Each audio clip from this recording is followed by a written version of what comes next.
Hi all, Councillor Ross McWilliams here. I am out today in Thriftwood, the glorious 86-acre extension to Ockwells Park, and I hope that you are all enjoying the summer weather despite COVID-19, which continues to be a very serious business, and RBWM are ensuring that we have everything in place should there be a second outbreak, and we're working with all of our partner organisations to prepare for that eventuality and make sure that everyone is taking the proper precautions and following the government's guidance.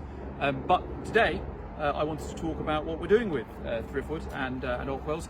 The Ockwells and Thriftwood steering group came for an on-site visit recently, and that group is made up of officers from the council, environmental groups, and Councillor Phil Hazler and myself both sit on that panel to make sure the views of residents are being reflected as well. So when we came and visited the site, there was a number of issues we looked at.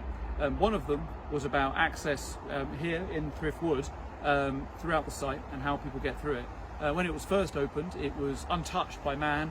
I think there was a few cows grazing in here a long time ago, but for the main part, untouched by man for a long, long time. But of course, now that the public own it, RBWM owns it, but also the public are allowed in, obviously people want to explore. So we as a steering group had a long conversation about how we might do that, and there are already some tracks, if you've come through here, that have been created by people just wandering around and exploring, which is great. We want people to explore nature, but we also want to do it in a controlled way because we have a glorious park here full of lots of ancient trees. Sadly, some of those ancient oaks are dead and somewhat sort of fragile, and some of them have fallen over and the branches have fallen over. And so when people are exploring this, we want people to do it in a safe way for them, but that also preserves as much of the natural surroundings and wildlife as possible. So we're going to be looking at putting in some pathways, very similar to what we've done in Ockwells Park, with those paths going through the old wood there. So make sure that people can enjoy the space in a way that's protected from any of falling branches, but also preserves wildlife. So that was a really important part that we discussed, and we're looking forward to bringing that forward. The second really important part of Thriftwood is, of course, the Wetlands Project. Now, Phil and I made a really big commitment during the election campaign about supporting this Wetlands Project, and I'm really happy to say that the council officers are looking at various grant funding available from different partner organisations, including the Environment Agency, who have been fantastic supporters and partners in bringing this project forward. And we're hopefully going to secure funding for that £1 million wetlands project in Thriftwood to open up the waterway and to bring lots of wildlife to the area, and to be a really, really fascinating area for scientific investigation and for children and school kids to come and have a look at and explore. And it will also have the added benefit of hopefully sort of reducing not mass flooding across the whole of Maidenhead, but certainly within this area, so that area isn't flooded out and people can't access it. That's going to be a really, really exciting project. We also had a conversation about additional parking in Ockwells. You may remember there was a consultation that we ran a few months ago now about whether people wanted to see additional parking. There was a majority in favour of additional parking in Ockwells, and I think that does reflect that Ockwells is a hugely popular place, and whilst of course we want to encourage people to cycle and walk here, if people are going to drive here, we'd rather they park up in a car park rather than along Ockwells Road, because residents need to access that road as well. So we're going to be looking at options to do that, and as you would remember from the consultation, they're going to be done in a way that's appropriate, and actually it's going to increase planting to protect the aesthetic of the park and doesn't impact on Andrew's Cafe.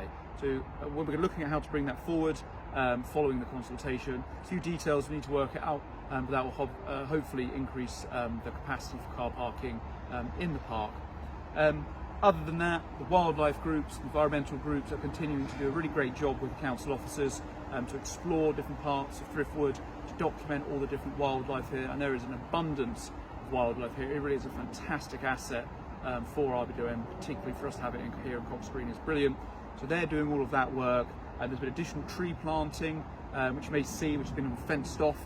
There's some really great partners who have joined us in doing that, and the fence is there to stop the deer eating it, because when they tried it previously, the deer ate all of the fledgling trees, whatever they're called, I'm sure there's a proper name for them, but now they're protected by a big fence, and that fence will be there for some time in order to allow the trees a chance to grow, so you won't be seeing that fencing coming down anytime soon, but that is for the good cause of seeing lots of new trees that our grandchildren and our grandchildren's grandchildren can enjoy, because part of the council owning this site and it being owned by residents is about preserving it for the next generations. Previously this area was shut off to the public. Now that it's open, we don't want to just all use it really quickly. We want to preserve it for future generations to enjoy. And with more development happening in and around Maidenhead, we want to ensure that we have lots of green space for people to enjoy. And Thriftwood is a really important part of ensuring that we have a green space that Maidenhead's population can enjoy. And for people here in Cox Green, it's a huge asset, lots of dog walkers, a huge place for kids to come and have fun, families to come and explore, so we want to make the very best of it. That was a quick update on Thriftwood. I hope you're all doing well and you enjoy the rest of the summer. As ever, if you have any questions, any problems, feel free to get in touch with myself or Phil, and we stand ready to help you with whatever problems or issues you may have. Thank you very much.